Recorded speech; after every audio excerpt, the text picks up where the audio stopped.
You're listening to the Good Question Podcast with Richard Jacobs. Our goal is to make each of our guests exclaim, that's a good question. I don't know the answer.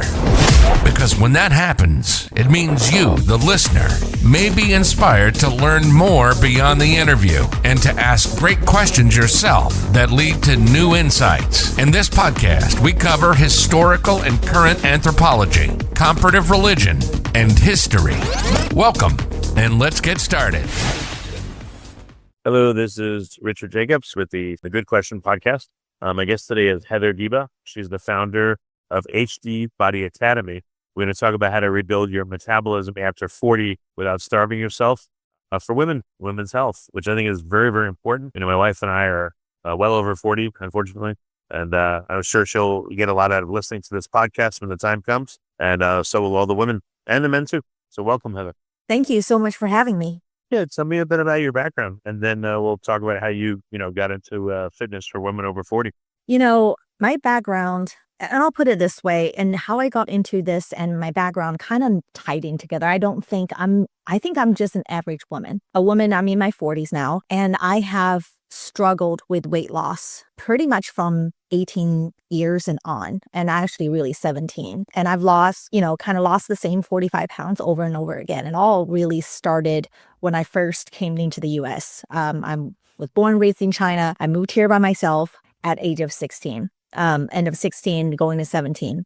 And I gained 45 pounds in the first 8 months after coming to here in the US. And after that, and I think I was just struggled on and off with the weight loss. And like most women here in the US and almost everyone, I think have been tried on a diet or tried to lose weight at some point. I've struggled with that for a decade. So yeah. And so how I got started with this is really just accumulation of the struggles, over this entire decade, a decade and a half, really, all the way into my early 30s, where I find out the more I lose weight, the more diet I get on, the harder it is. And the more embarrassed I was.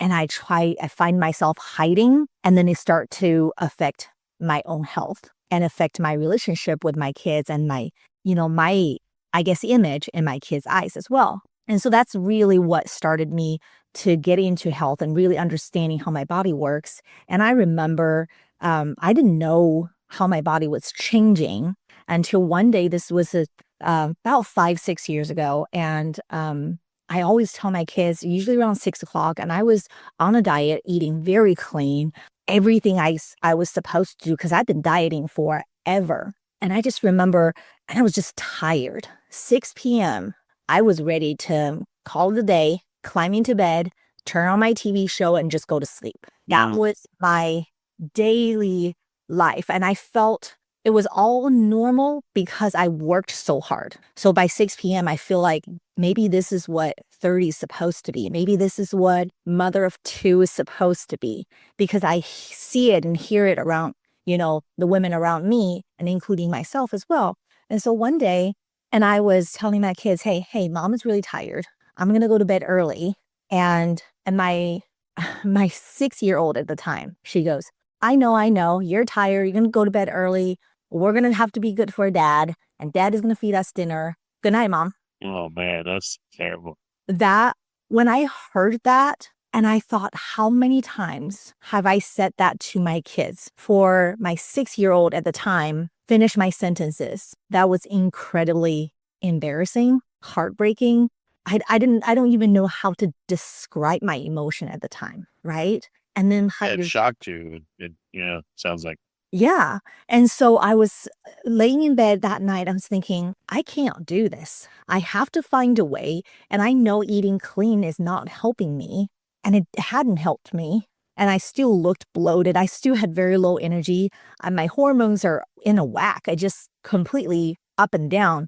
It's insane. So that's really just one of those incidences that helped me to really decide, you know what, I have to find a solution. And then I dove into losing weight permanently. What is going to make the results last? That's how it started. And that's when I started learning we can actually manipulate our metabolism. We can actually not only increase it, but increase it to the amount that our bodies are burning back in when we're in our 20s. And so that's what I learned to do and poured my time into researches and coaching. And then that's what I do every day now for women all over the country. And so that's in my entire background and how I got started.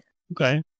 So what did you do? Like, how did you start changing your approach? You said your daughter said this and shocked you into thinking, all right, something's got to change. What were some of the first steps you took?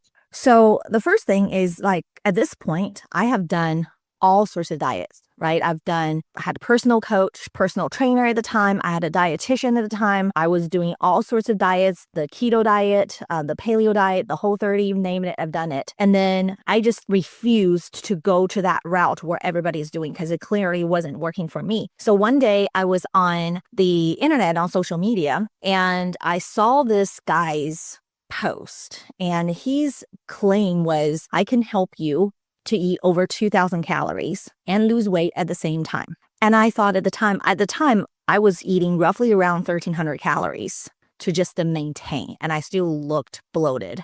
And That's not odd. That's very no, the idea of 2,000 calories, it just sounded to me was impossible. It was like climbing the Mount of Everest, right? And so I was like, you know what? I'm going to give this guy a call. And it was one of his coaches picked up the call, and he said, well, we can do that. And I said, but I don't believe it. I remember I was like, I don't believe it. I think you're telling me I can drink my margarita and still have, flat abs and lose my, the baby fat after giving birth to my kids. He's like, yeah. And I was so hesitant. Like, just a lot of women have gone through many, many diets and failed.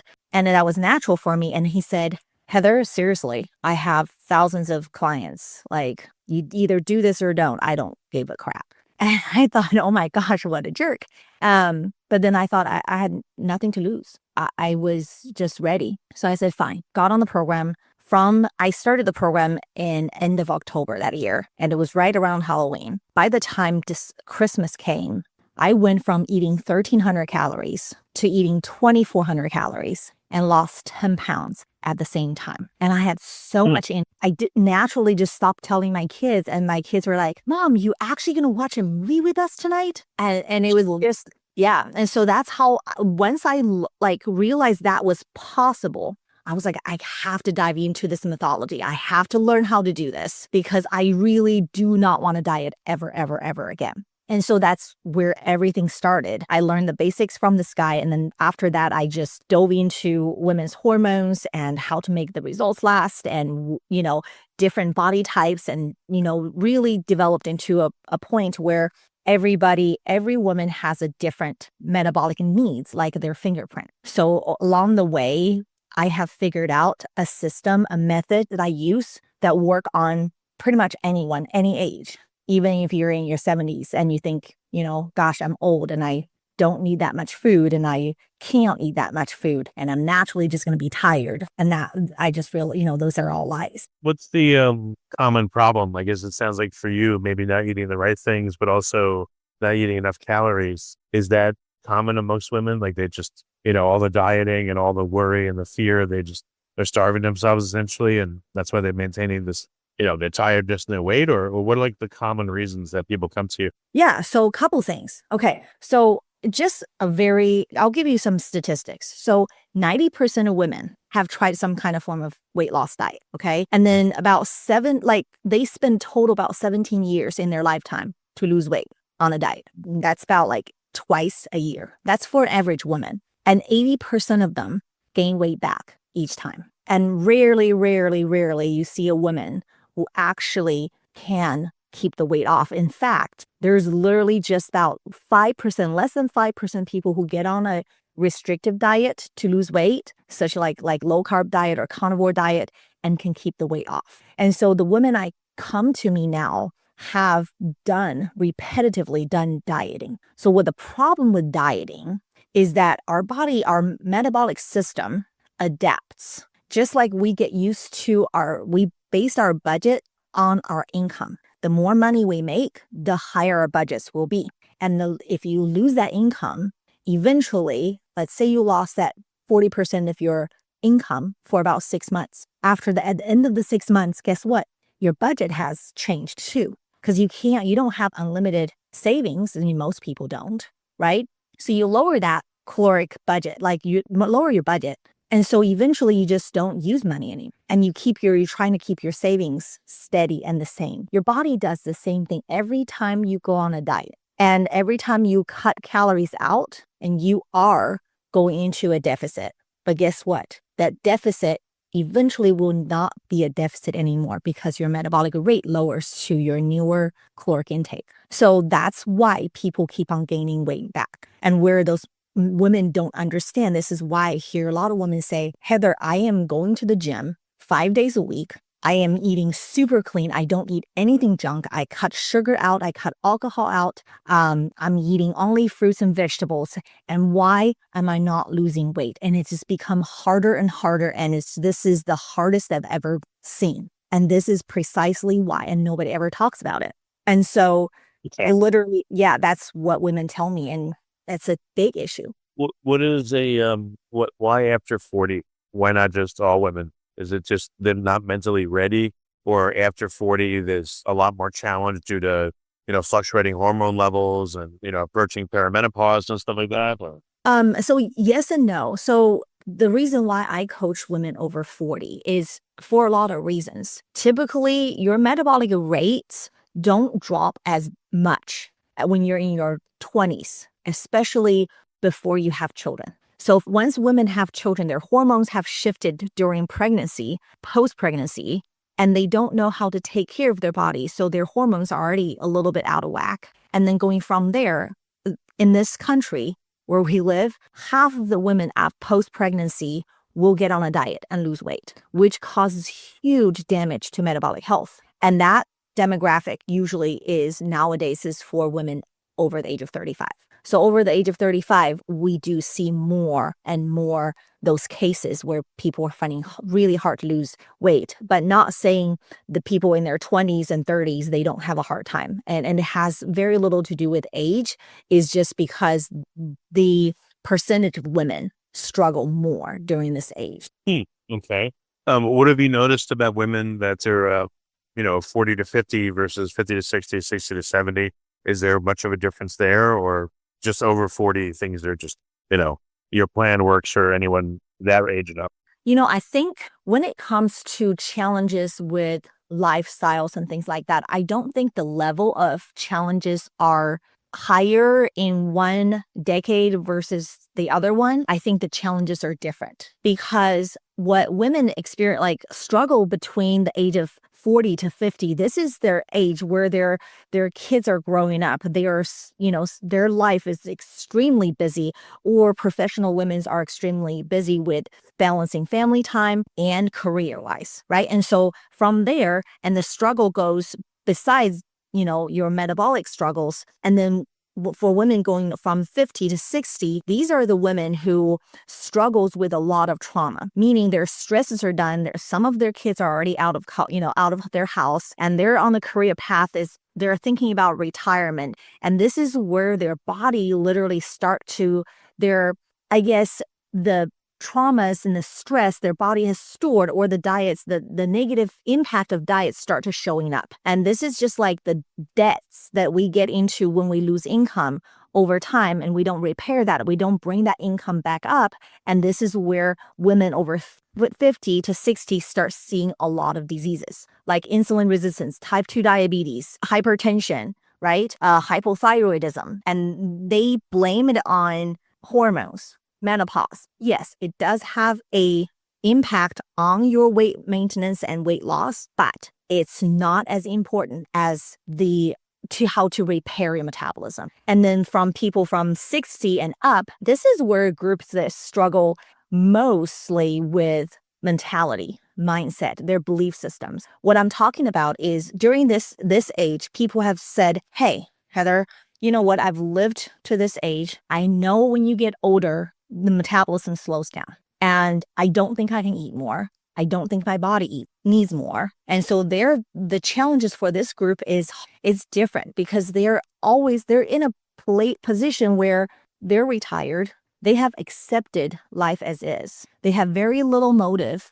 to change their health. And percentage wise, I'm not saying all of them are. I just think majority of people enter their 70s are in that phase. They start value money more and their time, more than time. And it is really different challenge. And as far as metabolic rates, surprisingly, women who are in their 40s versus in their 50s versus their 60s or 70s, their metabolic rates are roughly the same. I have students in their 70s, their metabolic rate, I can get them repaired to 2,700 calories. And I've seen women in their 30s have lower caloric tolerance because of work stress. So really, metabolic rate has nothing to do with age. Actually, Harvard Medical School came out with a study, an article a few years back. The study showed people from your metabolic rate peaks at age of 20. After that, and all the way up to 68 years of age,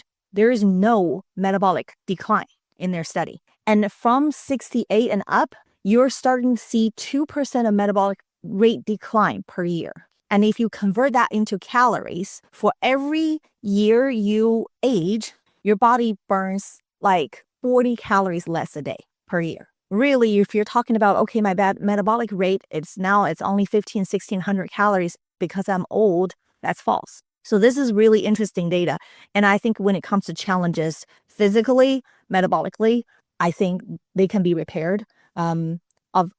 Obviously, after the age of 70, 75 going up, you are going to see that little bit decline. But it's not as significant as most people think. All right. So what is the protocol, the plan? Is it look at your diet, look at your calories, and see how you can optimize your metabolic rate, through, again, eating not only the right things, but the right amounts? Or like, what's the protocol look like? So here's the thing, and the protocol really is very individualized. I think everybody should know their own metabolic needs. And so really I don't have two clients that come on to my program and get exactly the same plan, or their metabolic needs are exactly the same or even similar in a lot of ways. But here's the thing, what I think, if you're listening, this is what I think everyone should do. Okay, so to know your own very own unique metabolic needs, or where you are at least, because a lot of women don't understand right now. They're telling me, hey, Heather, I'm eating 1,200 calories. I'm in a deficit. I hear this every single day. Heather, I'm in a deficit. I can't lose weight. And if you're in a deficit, you will lose weight. The reason why you're not losing weight is because you're not in a caloric deficit, which means your metabolic rate has dropped to 1,200 calories. Your body is budgeted, like we talked about a little earlier. But here's the thing, how do you know if you're in a deficit? The best thing to do, and it's really costs you zero money, is to log your food for the next 10 days, 2 weeks preferably, and log everything you eat and see what average caloric intake you have on a daily basis. Because what happens is, and then log your body weight every single day. Because what happens, you'll see the correlation between the two sets of data is that on average, if for 2 weeks, your average caloric intake is 1,700 calories, because you're going to have up days and down days, and sometimes you eat more. And like right now we're recording, it's literally a few days before Christmas, and Christmas Day is most likely going to be the very unusual day of eating, right? But if you take the caloric intake average and you look at your weight trend, let's say your average is 1,700 and your weight hovering around 150 pounds, up and down, give it about 2% of your current body weight. If you're within that range, that means your body is literally processing and burning at 1,700 calories and has nothing to do whether you work out or not. So don't consider working. I work out though. So does that mean I add in more calories? No. If you're working out and your body is staying stable, that means this 1,700 budget is already including the calories you burned from your gym workouts. And guess what? Let's say you burn 200 calories in the gym. Now your body, the rest of your body really only has 1,500 calories to distribute towards your organ functions, hormonal functions, digestive energy burn, what else that your body needs, everything else that your body needs, building more cells, cell turnovers. So really, the only data you should look at is, without changing your lifestyle though, whether if you go to the gym, continue going to the gym, don't just stop. but track those things. And this is when you see what your body is truly burning at. And that will be your starting point. What's a common thing that will come up when people do the food diary for 10 days? Like what kinds of things jump out at you? So most women, when they see these things, few things they jumps out to them. Oh my gosh, I have no idea I eat this much food. Or it's like, oh my gosh, I have no idea I eat so little. It's always one or the other. I have never had somebody come, track their food as like, oh my gosh, I have no idea how perfect I am my food is. And so typically it's just very on the two spectrums. And when they see that and they're like, okay, but how do I fix this? Right? And when they see this and they're like, but I was eating very clean. Look, Heather, look at my food. I don't eat seed oil. I don't eat sugar. The only sugar I have is fruits. And some of my clients, they're like, I don't even eat fruits because I'm scared of the sugar content in fruits, which I think is ridiculous, but that's a different topic. And that's where they look at this and they're just totally confused. And then they think the biggest problem, then they say, oh, tracking is tracking. Once they tracked, they don't understand how to utilize these data, and they don't understand how to interpret these data. Because the whole point of tracking data is to give you guidance of what to do next. And that's where most women are just overwhelmed. And this is why a lot of women talk to me. It's like, I hate tracking because tracking provides me with no value and it's time consuming, and I did not get the results I needed. Because collecting data itself does not mean you'll get the results. Data is supposed to be a guide for you to take the next step. So that's where most women struggle. All right. So the tracking, and then, I interrupted you just to get more detail about it. But what happens now? They see the tracking, you point out things they can do. How do you help them do it without getting despairing or falling off the wagon or being impatient? Yes. So here is the thing. To answer you that question, I really have to tackle two things that women don't even think about. So number one is this very high expectation of weight loss process. These days, I'll tell you this, we have so many fat diets. And quite frankly, these diets have been around for over 100 years. So like if you think about it, in the 20s, keto diet was very popular. And in the 40s, it was master cleanse. It's just like liquid cleanse that we do nowadays. A lot of professionals actually say, hey, let's do a detox. Let's do a liquid detox. And you take nothing in but vegetable juices, right? And in the 60s is Weight Watchers. And, you're talking about, in the 80s is Jenny Craig. In the 90s, again, is Atkins diet. You can see the circle, like Atkins diet is just another form of keto, right? And actually in the 90s, there's another thing is called the zone diet, which is just another word for macros that we hear a lot. So as you can see, over the past 100 years, the diets have never really changed, right? So we have to, in order for people to get actual results, here's the thing, is we have to change our mindset and our expectations. So when most women get on programs and they expect to see about 2 pound to 4 pound weight loss per week. This is very, very common. There is a company that is kind of had, was on the market for a while, and it took off in the past 5 years. It has tremendous growth, and I won't say the name, but their program is really getting women to eat their own product, meal replacement. It's not even hot meals. It's just their products. And they allow their women to eat one meal, which includes a lean protein, like usually about 4 ounces, and a cup of vegetables, no fruits during this entire time. That came out to be about 900 calories per day. And women lose tons of weight. And now what happens is that now women have a lot of unrealistic expectations. So let me set this record straight. A healthy weight loss, a sustainable weight loss, should be about 0.5 pound to 1 pound per week. Remember, like less than 5% of women get on drastic diets can keep the weight off. It is not sustainable. That's one thing. And I think women needs to change the entire perspective and expectations on what is a healthy weight loss speed. And so when you come on, that's the first thing we tackle. And with that realistic expectation, with repair metabolism and you can see my clients can see their body start functioning better. A lot of my clients will see their A1C numbers improve.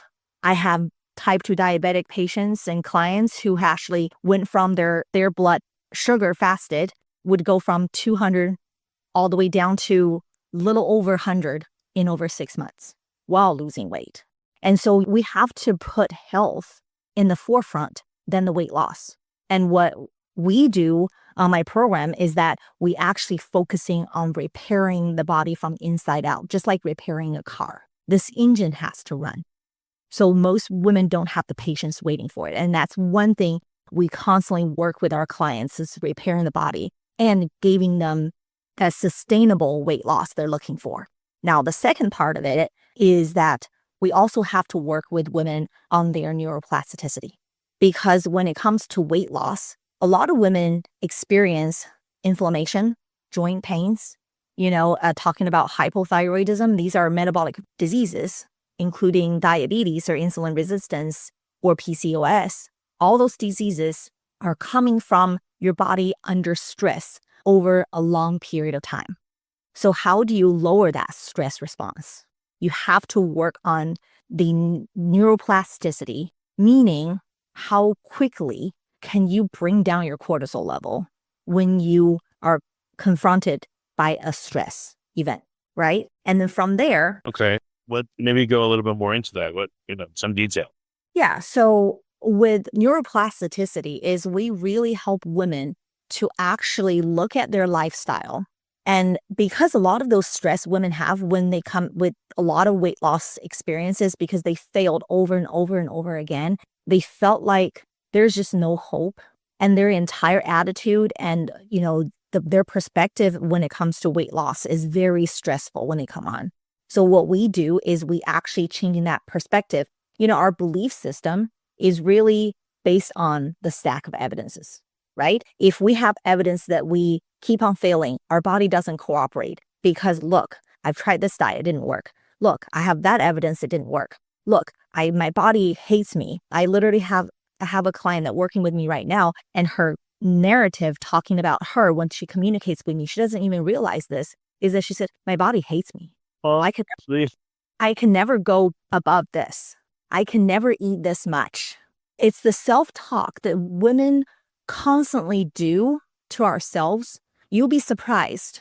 The people have the hardest time losing weight has the most negative comments they talk about their body.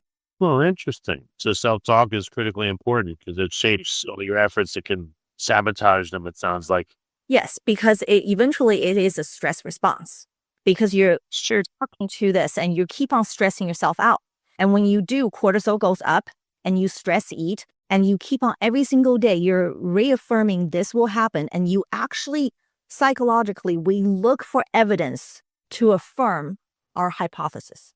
And then the more of that evidence we look for, it's self-fulfilling prophecy, really.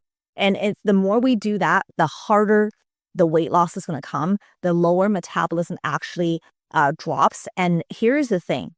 When we talk about stress response, right? And so when we're actually relaxed, our digestive system actually starts moving. Our intestines start moving more. That's where nutrients are being absorbed. It's in your intestines, right? And so when we're highly stressed, our intestines don't move much. You wonder why people have constipations. You wonder why people have IBS. And when we're lower our stress, our body enters rest and digest. Our immune system responds better. Inflammation comes down. Heart rate comes down. And you have your neuroplasticity goes way up. You're more social. You're more engaged. You're more creative. And your body actually repairs during a rest and digest state. And that's what a lot of women don't understand why on my program, we have to work on those things. If we don't, because here's the thing, you have to change your identity. And if you don't change who you are, the results will always be the same. And how you get there is just the how. And this is just the other side of why people keep on gaining weight other than the metabolic adaptation. All right. Well, how do you know that someone's talking to themselves in a good way versus a bad way? Like, how do you monitor that? Has anyone ever created like a thoughts journal Every time you experience yourself saying something negative to yourself, write it down, or positive, like, what do you do to help people with that part of it? So here's the thing. This is where a lot of women talk to me, but Heather, I do affirmations, right? I do meditate. I do like the positive talk. And here is the fundamental problem with that approach is because every time we say affirmations, for example, like if I am, approaching 300 pounds right now, I have heart diseases, and the doctor told me, hey, I got to lose weight, otherwise I'm going to die in a year. And if I'm in that state, it's really hard for me to say, I am healthy. It's very hard for me to say, I am doing really well. I'm doing everything I can. Or I love myself, or I love my body. So for example, the other client that I just mentioned earlier, she said, my body hates me. And if I had just told her, I say, hey, change that narrative and start saying to yourself, I love my body. My body is healthy. It's healing on its own. She's not going to believe it. When you don't believe what you say, it does nothing for you. So this is why most people, I say, I do the positive talking, and it's really the belief system behind it that you don't believe. When you don't believe what you say, you're still stressed. Now, how do you change that, to answer your question, is this. We have to change the rules we set for ourselves, okay? And it has to come from a place that is practical, is doable, and most importantly, you have to believe it. For example, this is for anybody who's listening right now. You can literally try this. You have to look at your current value system, right? This is what I mean. Most women have this high expectations, and this doesn't just in their weight loss and health, and a lot of happens in motherhood as well. So for example, for someone who says, hey, I am healthy if I'm drinking a gallon of water, I walk 10,000 steps, I go to the gym, I meditate, I spend time to myself and drinking my tea, and I give myself some time, then I'm healthy. If I don't do all of these things, I feel like I failed. I don't feel healthy because I feel like if I'm healthy, I need to be eating healthy, cutting sugar out, working out, all of these things, which is incredibly difficult to achieve every single day for the rest of your life. Because I don't know anyone who can do all of these things every single day for the rest of their lives. Make no mistake. If you did all of those things, your life will change. But that doesn't mean it's hard. It's easy to do. So what happens then is if I missed a gallon of water a day, I feel like a failure. Even if I did everything else. If I didn't go to the gym today, oh gosh, I feel I'm so lazy. I'm so disappointed in myself. This is all the self-talk that we keep on feeding ourselves. Now, how do you change that? It's a very easy trick. You take all of those requirements that you tell yourself and change the rules to say, when I drink water, I am healthier. I feel healthy when I walk outside. I am healthy when I eat clean. I am healthy when I do something. So when the bar is lowered drastically. So when you say I'm healthier or I'm healing, I'm on my way to become thinner or whatever your goal is, it is a lot more believable at this point than saying I have to do A, B, C, D, E, F, G to be healthy. And so that's a very practical but easy trick. Just one of those things I do with my clients, easily kind of change their state of mind really easily to get their body to enter that rest and digest state. I thought of an idea, I'm not trying to tell you what to do, but just an idea. Your thoughts you can consider to be what feeds your mind. So what kind of calories are you taking? Are you taking good calories or bad calories? Meaning bad thoughts are bad calories, good thoughts are good calories, or productive thoughts are good calories. Non-productive ones, like beating yourself up, are bad calories. So what does your mental diet look like? I just wonder if that analogy might help. Yeah, I think definitely does, because we have to look at, so what are inputs, whatever input, whether it's health or career or whatever, the energy you pour into something is what eventually you're going to get out, right? So it doesn't, here's what the difference is. I think a lot of, if we imagine a cup of water, right? And if that cup of water is our current state of health, and if we imagine this water is just really dirty, and we haven't been taking care of our body for a while. It's just, let's just visualize this. It's like a dirty, black colored glass of water, really filthy, right? And when you start to dripping clear water in, and what happens is you will start to see this color change. It will go from black to brown to light brown to gray and eventually clear as you start putting into positive things in your body, right? So it doesn't have to be drastically empty your entire glass out, which is impossible to do with our body. You can't take all of your cells out, you would die, but all of your cells are actually needing clean things because it needs to provide all the good micronutrients along with your macronutrients to feed your body right. And eventually your body will start turning over. And a lot of people don't know this. An average human being will create 300 brand new proteins in their body every single day. 300 grams of new protein. A lot of it is recycled in your body, but about 30% of those is actually needs to be taken from food. Think about this. If you have your body protein turnover literally determines your health because every single cell, hormone, tissue, every part of your body has amino acid buildup structures in order for you to survive, your hormones, right? So here's the thing. Think about 30% of those. It's actually coming from your food. Your protein turnover in your entire body, your body will turn over 4 times in a year. And if you just did that for 2 years and just a little bit every day, you will have a brand new body. Your health will literally turn around. And that's where most people forget the importance of consistency and it just the little things you do. It makes a difference. And it's not like you think it's, it doesn't make any difference or, oh gosh, it's maybe just one day I don't do this or, I eat healthy. It's just, I have to do this every single day. You have to making sure your body is getting fed by the little things. Just little things you do will actually change your health drastically within 2 years of time. Okay, very good.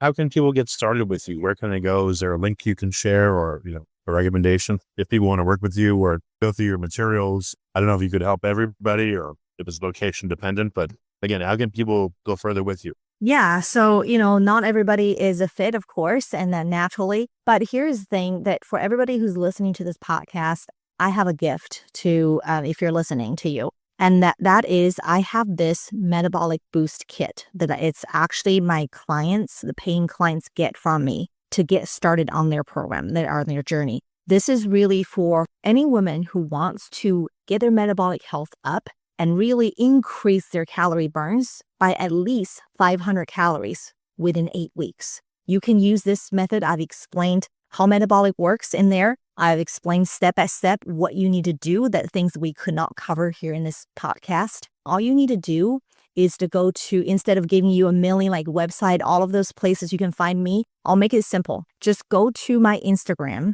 My handle is at Heather Deba, just my name, Heather, like how you normally spell it, Heather. And the last name is Deba. Again, that's Deba. And if you message me, DM me the word metabolism, I will send this kit personally to you, and that will help you get started. Oh, that's a very generous offer. It's a good way for people to do it.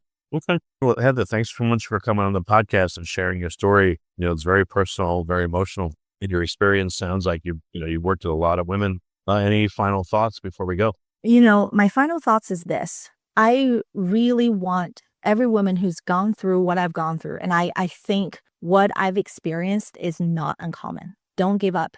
There's no age, and doesn't matter what stage you're at, no matter how many things you've tried, do not give up.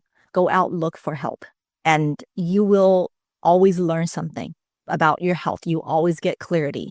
Sometimes it's really hard to do things on your own. I've done that for years. I have clients who've done that for years, and it's just really will fast track your health and fitness in the long run. And it's actually going to be cheaper, more efficient, and just shorter process than you ever imagined.